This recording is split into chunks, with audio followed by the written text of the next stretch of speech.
Lil Murda walking him to the middle of nowhere. He's like, where you trying to take me? This little fool gonna bop me in my head and take all my money. Okay.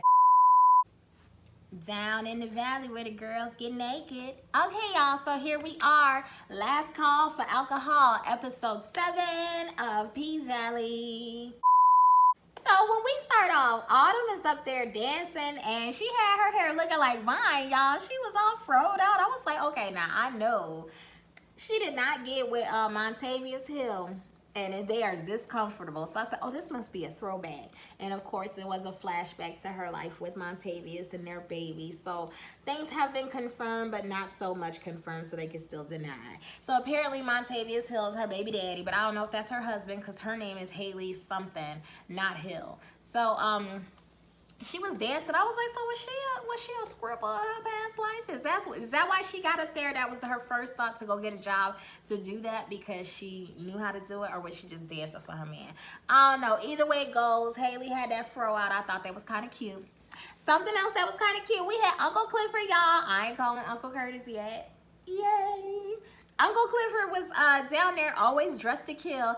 I was like, him and Miss Woodbine, they like a dynamic duo. I think they make a really good team, even though they really don't, you know. So he came down there when they were walking up, the way they did the way they did the camera. I didn't know that it was Uncle Clifford that was walking up. But when all the holy rollers was looking and you know, making noises and stuff, and then they panned over and we saw it was Uncle Clifford, I said, look, he just got to go up there. Now, we saw how he dressed when he went to the go make the payments to save the pink. But then when he goes up there in front of all them church people, he went up there dressed in all his beautiful womanly glory. I said, okay, here we go. So they go down there, and he got the right person to do the job, because we know that Patrice, she can't do nothing else. She could squeeze blood out of a turnip. That we know. What was interesting to me is when Corbin got his eye socket rocked, he ran right over there to Uncle Clifford. What I don't understand is, how do the person that you go to get comfort from is the same person that you trying to screw over? And I know he's not purposely trying to screw Uncle Clifford over, but it's just the fact. And you know, when you in that position, I said, look at all the arrogance. And he had the nerve to say the N-word, y'all, with the hard E-R. I was like, ooh, all right. Uncle Clifford said, you better re-say that, and you better put a at the end of it. So Corbin's like, yeah, you know, my brothers beat me up. This is what they did to me. He got his eye socket rocked. He looking crazy. Uncle Clifford's up there taking care of him. And he was like, but what about the pink? And Corbin's like, well, the pink got to go. But ain't nobody here talking about the pink. I'm talking about what matters to me and my family. How flippant of him. Okay. So Uncle Clifford said, listen, you know, I'm going to take care of you. I'm going to nurse that eyeball of yours. But don't bring your behind back inside the pink. Don't do it, because you show me how much you value me. And I agree with him. So as always, we know where the money from the pink went. It went right to Clifford's behind, because Uncle Clifford stepped up there once again, dressed to kill and all yellow. You know, we look good in our earth tones and bright pastels. Us dark skinned melanated beauties, it bounces off of our complexion. So when he stepped up in there, and he had on them yellow tights and that yellow, I was like, look at Uncle Clifford. He is so cute. I mean, you know, I don't know. Sheriff Bailey's down there like, look, I don't know what you did to piss off Ruffin, but Ruffin is on your head. So he was like, here, let me go ahead and give you some money, Bailey. Bailey said, no, I can't take your money this time. This is serious. If these girls are naked while there's alcohol being served, everybody getting wrangled up. Uncle Clifford was like, hold on, wait a minute. What? No, you can't do me like that. I don't even understand, you know, how would they even enforce that? They would be down there looking for something, but that would just be more justification to take the club, to take the pink. So them girls, you know, Uncle Clifford told them, y'all gonna have to keep your clothes on, because Sheriff Bailey is, you know, he done already sound the alarm, and it is what it is. And a lot of them are mad, and I could get it, but then Mercedes had to snap these girls back to reality. Listen, baby, you don't have to take your clothes off to get a coin. You better get creative. And while they were in there, I'm looking like, that was the most uncomfortable prayer I had ever heard in my life. And I'd heard some prayers. I ain't like it. We gonna move on past that. Murders came out, and here we go. Uncle Clifford. Uncle Clifford came out and he had the girls out, baby. I said, yes. Had on that little gold cut. It was cute. Lil Murda walking him to the middle of nowhere. He's like, where you trying to take me? This little fool gonna bop me in my head and take all my money. Okay. Lil Murda was like, I got a surprise for you. So Uncle Clifford said, what you got for me? He was like, oh, how you get my car over here and give me the stars and the moons all inside my car? I don't know what it was, because it was about the ghetto, most low budget thing ever. But Lil Murda was like, how you think I got your car? I stole it. I was like, that's so cute. He's so sexy though. I don't know. That was cute, y'all. That was cute. It was a little hood, but it was cute. So, do we go back to the club? Oh, wait, first of all, can someone explain to me what was going on in the car between Lil Murda and Uncle Clifford? Because in my brain, I thought I knew where Lil Murda's hand was, but upon further processing, I was like, wait a minute. Was this a hand situation or was this a finger What was going on in the car, y'all? Somebody drop down in the comment section and let me know what was going on in the car, because I don't know. I'm confused. Moving on, we go back to the club. Derek is up inside the club. The way he was touching on Gidget, I was like, are they related? And there's some incestuous type stuff going on? Or does he know Gidget personally? Because the way he talking to Gidget is like he knows her. And not just because they know of him at the club. No, he knows her. And then he was like rubbing the money all on her business. I said, Derek is a pervert. But anyway, Gidget told him, you need to stop putting your hands on that girl. She need to leave your old white ass. And he was like, put his hand on like he's about to slap on Gidget. Gets the bottle, tells the bartender, I need something high shelf if y'all have it. Bartender gives him the high shelf for him and his little friends, probably his little co-workers, right? He says, put it on Keyshawn's bill, on her tab. What type of man are you? Like, I don't know. I'm not feeling Derek. Apparently, there's a whole bunch of people that ain't feeling Derek, and I think he's in the wrong environment to be that comfortable. But yeah, he's just a nasty, sleazy old.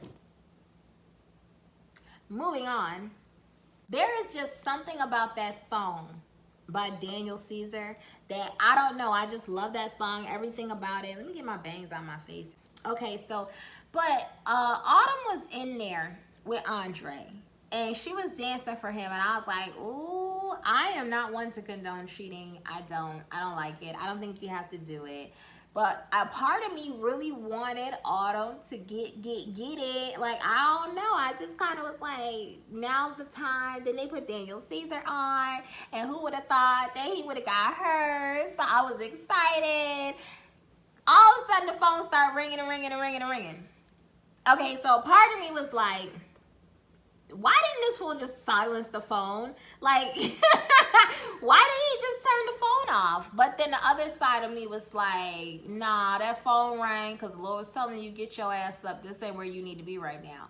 But what was confusing to me is, why did Autumn have an attitude? Because the way she did it was like she expected him to choose her.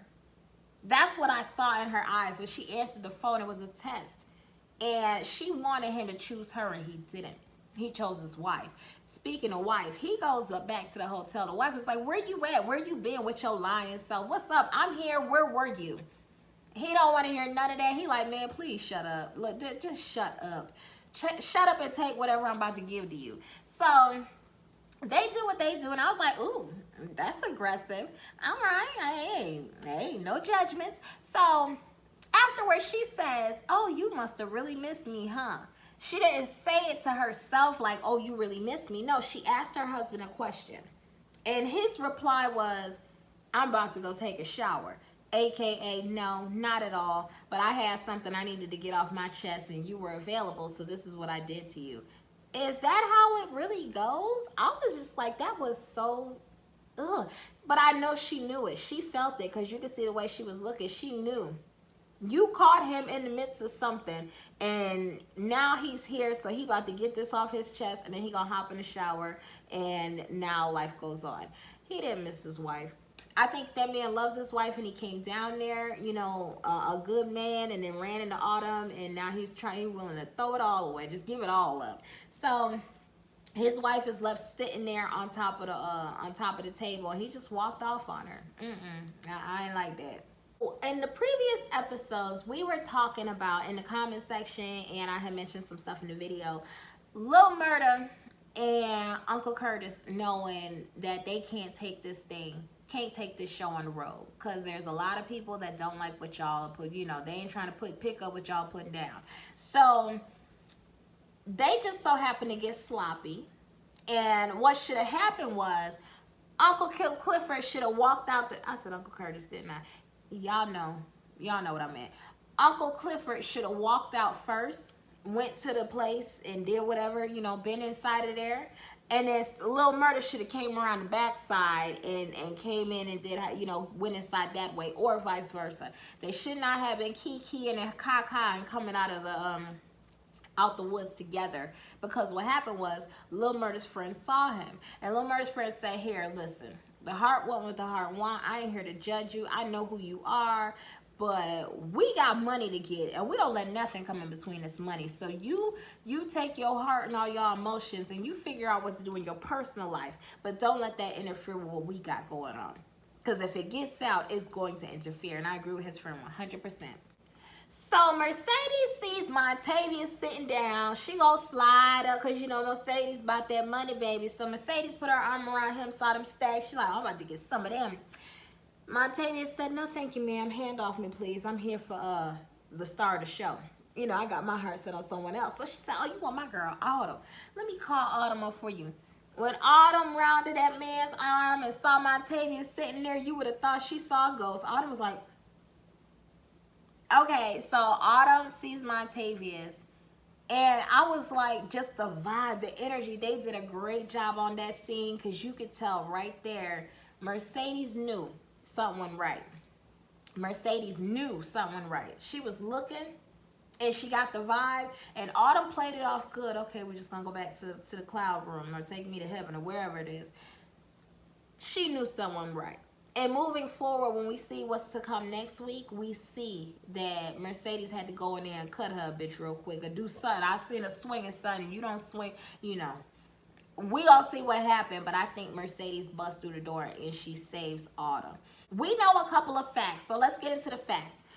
One fact is Pink Panther absolutely works, because Montavious is like, yeah, you shot me, but you ain't, you know, you ain't finished your job, you ain't do it right. So apparently Autumn done fired off on Montavious, and I don't know, maybe she closed her eyes when she pulled, maybe it was an emotional pull, but whatever the case, Montavious is here right now. Something else we know, that was not Autumn's money, but she feels entitled to that money, which once again makes me, it leads to the idea that, or the thought of, her and Montavious were married, or at least in a relationship, and she feels she was owed that money. She had access to it. She knows where it is. She knows everything.